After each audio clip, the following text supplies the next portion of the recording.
السلام علیکم۔ ایک نئی ویڈیو کے ساتھ میں آپ کے روبرو ہوں۔ آج کی ویڈیو یقیناً بہت ہی خاص ہونے والی، کیونکہ آج میں اپنے طریقے سے ہٹ کر ایک نئی ویڈیو آپ کے سامنے پیش کر رہا ہوں۔ ارطغرل، یہ آخر کیا ہے؟ ہم سبھی لوگ جانتے ہیں کہ آج کل یہ ہر طرف چھایا ہوا ہے، جہاں دیکھیں یہ نام سننے کو ملتا ہے، یہ وائرل ہو چکا ہے۔ آخر اس کی حقیقت کیا ہے، یہ میں اس ویڈیو میں آپ کو بتانے جا رہا ہوں۔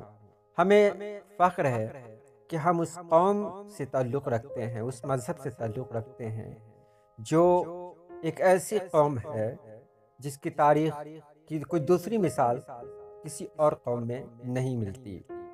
ہم اپنے اسلاف کے کارناموں کو جان کر آج بھی فخر کرتے ہیں۔ ارطغرل بالکل وہی ہے، ہمارے اسلاف کے وہ کارنامے جو ہمیں فخر کرنے کے لیے کافی ہیں، جس سے ہمیں فخر ہو، جن کو دیکھ کر ہم کو احساس ہوتا ہے کہ ہاں، ہم بھی دنیا کی عظیم قوم میں سے ایک ہیں۔ ارطغرل کیا ہے، اس کے بارے میں ہم آگے جانتے ہیں۔ ارطغرل، اس سیریل کی دیوانگی کا اندازہ اس بات سے ہی لگایا جا سکتا ہے کہ دنیا بھر کے 60 سے زیادہ ملکوں میں الگ الگ زبانوں میں یہ سیریل دیکھا جا رہا ہے۔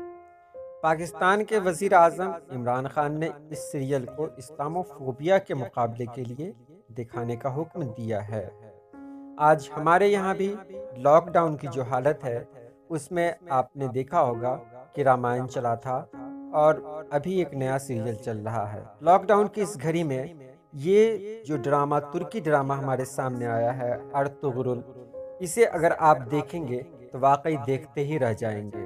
اس کو دیکھنے کے بعد ہمارا ایمان تازہ ہو جائے گا، ہمیں احساس ہوگا کہ ہمارے اسلاف نے کیسے کیسے کارنامے انجام دیے۔ ہمیں احساس ہوگا کہ آج جو ہم اتنی اچھی قوم کہلاتے ہیں، اتنی ترقی یافتہ قوم کہلاتے ہیں، اس کے پیچھے کون کون سی قربانیاں دی گئی ہیں۔ یہ ڈرامہ بہت خاص ڈرامہ ہے، اور نہ صرف مسلم بلکہ ہر قوم کے لوگوں نے اسے سراہا ہے، اور آج یہی دیکھ رہے ہیں۔ آپ جہاں بھی دیکھیں بس اسی کا چرچا ہے، ارطغرل ارطغرل۔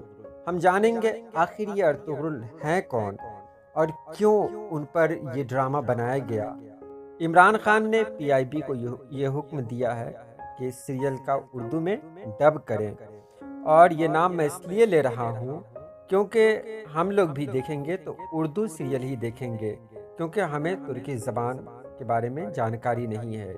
تو یہاں اردو میں جب ہم اس سیریل کو دیکھ رہے ہیں تو یہ سارا کریڈٹ پاکستان کو ہی جا رہا ہے کہ اس نے اس کا اردو میں ٹرانسلیٹ کیا، اسے اردو میں ڈب کیا۔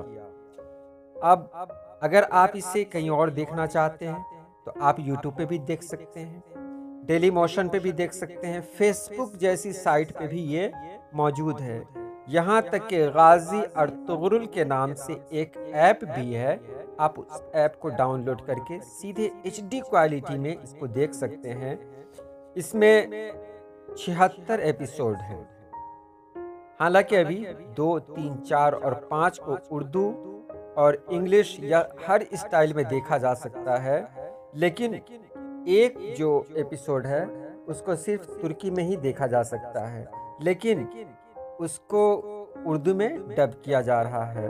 مطلب کہ آپ اس کا سب ایپیسوڈ اردو میں دیکھ سکتے ہیں۔ اگر آپ ایپ ڈاؤن لوڈ کر لیں تو ایپ سے بھی ڈائریکٹ دیکھ سکتے ہیں۔ آپ پلے اسٹور میں جائیں، ایپ ڈاؤن لوڈ کر لیں غازی ارطغرل، تو آپ کو وہ ایپ ملے گا، اور اس ایپ کے ذریعے آپ HD میں وہ سب کچھ دیکھ سکتے ہیں۔ اور یقیناً آپ دیکھیں اس کو، 1-2 ایپیسوڈ دیکھیں، تب آپ کو احساس ہوگا کہ آخر یہ کیا ہے۔ ہو سکتا ہے کچھ نہیں ایسی جانکاری آپ کو ملے یا ہم کو ملے جو ہمارے لیے بہت ہی کارآمد ہو۔ میں تو یہی کہوں گا کہ اس لاک ڈاؤن میں اسے ضرور دیکھیں، کیونکہ اس میں ہمارے اسلاف کے کارنامے ہیں، ہمارے اپنے لوگوں کے بارے میں بتایا گیا ہے کہ ہم لوگوں نے کون کون سے ظلم سہے، کون کون سی قربانیاں دیں۔ تو ہم جانتے ہیں یہ غازی ارطغرل ہیں کون۔ ارطغرل ڈرامے کی کہانی 13ویں صدی میں سلطنت عثمانیہ کے قیام سے قبل کی کہانی ہے، اور اس ڈرامے کی مرکزی کہانی ارطغرل نامی بہادر مسلمان سپہ سالار کے آس پاس گھومتی ہے، جنہیں ارطغرل غازی بھی کہا جاتا ہے۔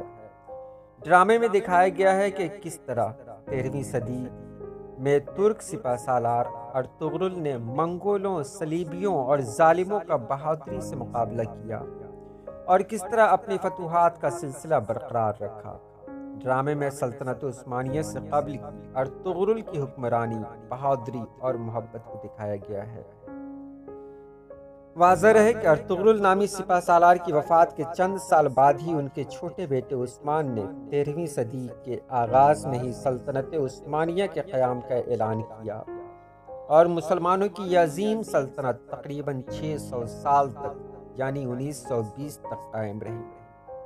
سلطنت عثمانیہ کو پہلی جنگ عظیم کے بعد انگریزوں سے سازش کے تحت ٹکڑے ٹکڑے کر دیا، اور اسی سلطنت میں موجود کئی علاقے آج دنیا کے نقشے میں آزاد ملک کی حیثیت سے جانے جاتے ہیں۔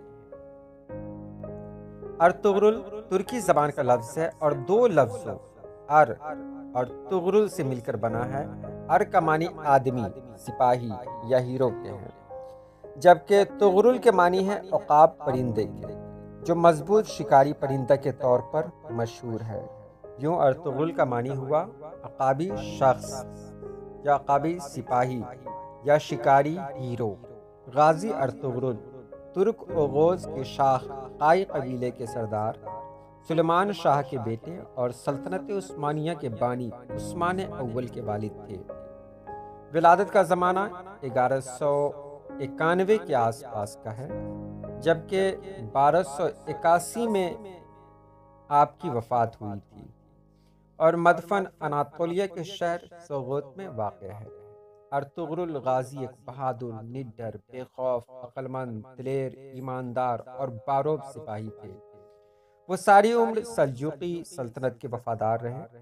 سلطان علاء الدین کیقباد نے ارطغرل کی خدمات سے متاثر ہو کر ان کو سوغوت اور اس کے نواح میں واقع دوسرے شہر بطور جاگیر عطا کیے، اور ساتھ ہی سردار اعلیٰ کا عہدہ بھی دیا۔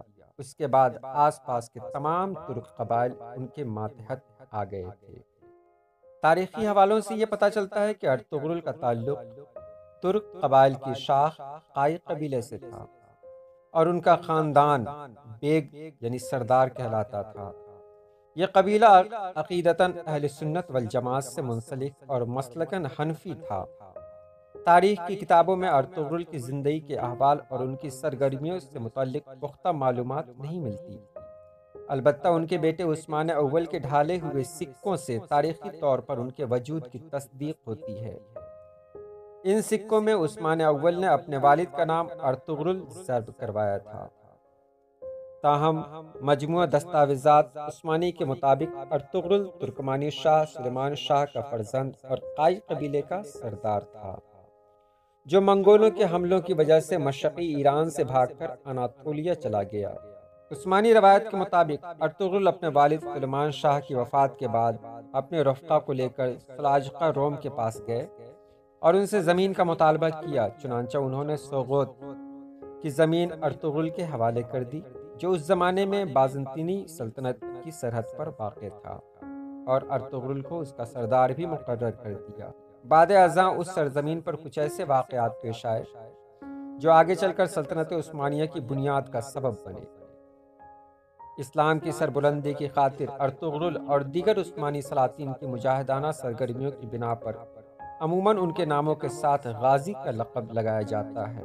ارطغرل غازی عمر بھر سلجوقی سلطنت کے وفادار رہے، لیکن ان کی زندگی کے آخری ایام میں سلجوقی سلطنت اپنی آخری سانس لے رہی تھی، اور منگول سلطنت نے پورے اناطولیہ، جو موجودہ ترکی ہے، پر قبضہ کر لیا تھا، جو ان کے لیے سخت تشویش کا باعث تھا، اور ان کی آرزو تھی کہ ایک عظیم اسلامی سلطنت کا قیام عمل میں آئے۔ چنانچہ ارطغرل کے سب سے چھوٹے بیٹے غازی عثمان اول نے ان کا یہ خواب پورا کیا اور ایک عظیم الشان سلطنت عثمانیہ کی بنیاد رکھی۔ وفات کے وقت ارطغرل کی عمر 90 سال سے زیادہ تھی۔ سوغوت شہر میں وہ مدفون ہیں۔ ان کی درست تاریخ وفات میں مورخین میں اختلاف ہے۔